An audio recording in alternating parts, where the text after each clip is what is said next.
బోర్గంపాడు మండలంలో ఇరవండి గ్రామం అనేటటువంటి కోయ గుంపు ఉన్నటువంటి తెల్లంవారి గుంపు ఇది.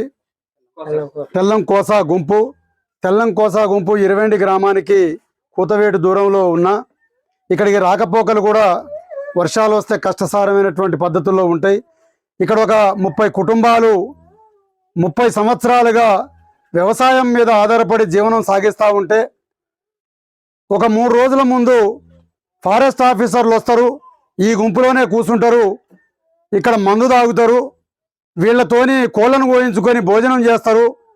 ఇంటికి 2000 చొప్పున డబ్బుల్ని 60,000 రూపాయల డబ్బుల మూట కట్టుకుంటారు. మీ భూములకు జోలికి రాము అని చెప్పనంటారు. 30 సంవత్సరాలకి ఇక్కడ బతుకుతున్నాం కదా, ఈ భూములు ఎప్పుడో కొట్టినటువంటి పోరు కదా, ఇవన్నీ పాత పోలే కదా, ఎందుకు ఇవ్వాలి సార్ అని అంటే ఈ భూముల్లో కూడా మిమ్మల్ని ఉండకుండా చేస్తామని చెప్పని బెదిరిస్తే